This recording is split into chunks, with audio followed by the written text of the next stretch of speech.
the 60s. We have a picture here that was donated by the Brubaker family, which is Cliff Brubaker was one of the Joyce, what was Cliff?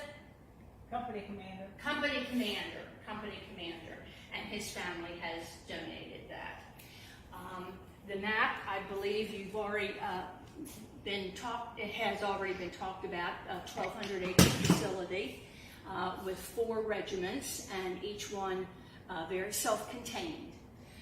In the center here, we have a display of World War II.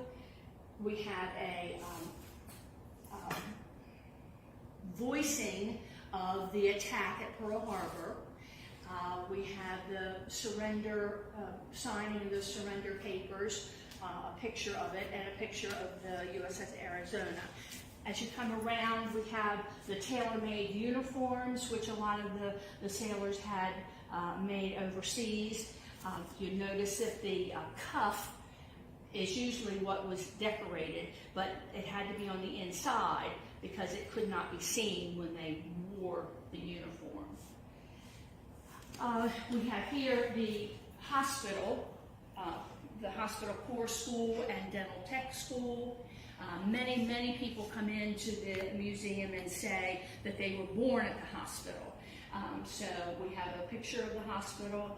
We have some memorabilia from different, we have a wound powder that was donated to us. Everything in the museum has been donated by either sailors themselves who were trained at Bainbridge or by their families once they've passed away. On my right-hand side is the library. Then we have the sports section. Then we have the waves. Let me come over here to my left, and we have a beautiful selection of Zippo lighters, the Never Sail, our display of hats. This is our display of, on top we have the Seabees, and on the bottom we have flags from the National Guard and Merchant Marines and National Guard. Nope. Coast Guard. Coast Guard. Okay, let me do that again. All right.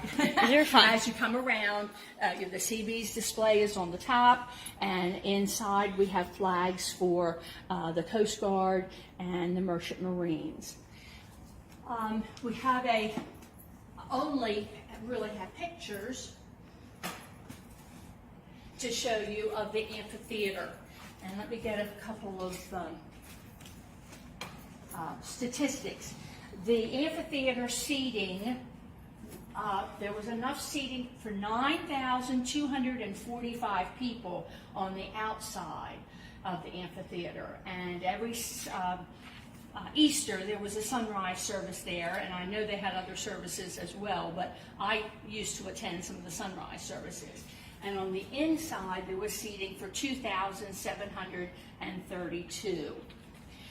Any professional or any theatrical person, musical person who was popular in the 40s and 50s at some time appeared in the amphitheater, probably more than likely on the inside of the amphitheater.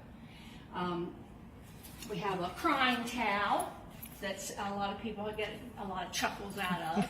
And of course, our museum is in the old Cecil National Bank of Port Deposit.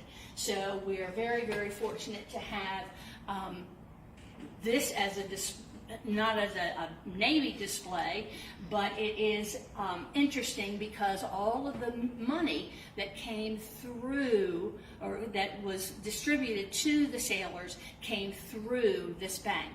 And you would have assumed that it would have been put in the vault, but the money was put in some of the teller's baskets in the president's office, and it was scattered all around so that a person probably wouldn't have gathered it all up at one time. Then we come around and we have a couple of, can you get through there? Yeah, I got A it. couple of lockers that would have been used, and we have how they would have been organized. Then along this wall we have our compass collection. I believe that is. As you enter the foyer, you will see a picture of the main gate, which was where everyone entered when they arrived at Bainbridge. What I'm going to do is just kind of go around the museum and show you some of the highlights. As you enter is the Shore Patrol mannequin with a uniform. And here is a World War II peacoat and hat, duffel bag, and we have many of those duffel bags. Here on sea Yeah. bags. Sea bags in our supply room. And we get over here, we have a very nice collection of sterling silver pieces that were used at Bainbridge on very special occasions. We have a cookbook and a box of recipes that were used. Originally built around the Tome School area. Besides Tome School, there were 73 other parcels of farmland that was taken up for the 1,200 acres for Bainbridge. But on that 1,200 acres was the original Tome School. This is a picture of the original administration building with the beautiful clock and steeple. Just a beautiful, and it was, we've understood, the state-of-the-art architecture and design. There were English gardens that came up as you approached the building.